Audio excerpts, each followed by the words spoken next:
It seems like he is here for the smoke. He's never seemed like somebody who's afraid of the backlash. Ever since we found out that he had a burner account, he threw that all away, and he's coming for next on Twitter all the time. So I don't think that and frankly, he wasn't even in the finals this year, and he was a big topic because people just seem to love to like bang on him no matter what. So I'm not sure that he's worried about, or if he is worried about the repercussions of upsetting fans, he's already living in that world. That's where he is now, so I don't think it gets any worse for him. I think their only hope is that he just loves basketball so much that he can't imagine not showing up, or he can't imagine like not giving it his all, because if he chooses to do either of those things, the Nets stand to lose so much more because he's not getting more valuable. He's going to get less and less valuable. A guy off of 2 serious injuries that's getting older, he's going to get less and less valuable, and the Nets are going to be able to get less in return. So if the man's requested a trade or demanded a trade, y'all better hurry up and make that happen before you end up holding nothing. Well, here's what I'm wondering about. Like, to that point, Domonique, like he's going to be 34 years old, this coming season. The Achilles injury was not that far removed from where we stand right now.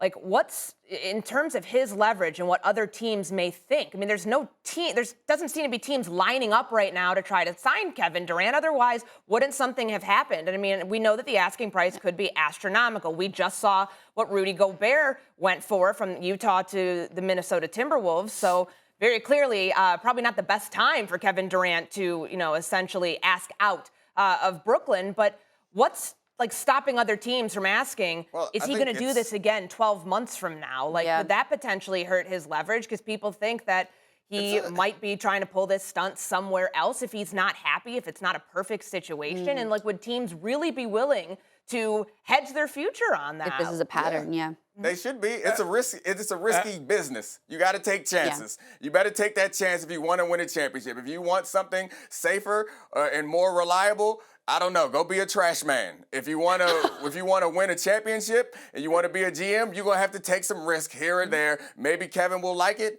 Maybe he won't. But he's really talented. And I think what's holding up the trade is that there's no like time forcing mechanism. The Nets right now don't have to trade him. So they're keeping the number as high as they possibly can, and they're waiting to collect all the offers that they can. When we get to a point where they feel like they don't have a choice, they will come down to whatever the highest offer is and move him, would be my guess. But right now, the season's not starting tomorrow, so they're like, all right. And I imagine there is a line of teams who are trying to get Kevin Durant. Every team in the NBA would get him for the right price. And at some point, the Nets are going to decide on that price, and he is going to move to somewhere else. Now, because you can't bring him back. You cannot bring him back into Brooklyn. You just can't.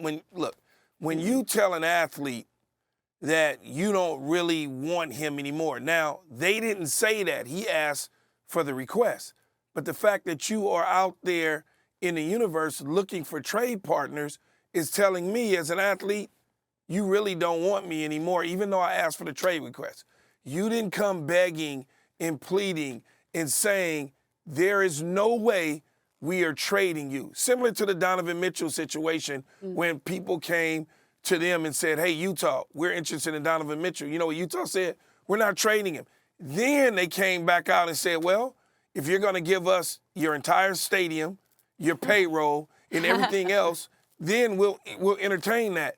Brooklyn Nets haven't done that yet. They haven't said that. So clearly, to me, they don't mind parting ways with the right trade partner for the right compensation. And if you do that, giving up once-in-a-lifetime generational type talent just because he didn't agree with you based on the reports that are out there on the Kyrie Irving situation and paying Kyrie, now you're willing to part ways with both of them, your franchise is going to go 10 years backwards where it was once before you acquired these two guys. Thanks for watching ESPN on YouTube. For live streaming, sports, and premium content, subscribe to ESPN+.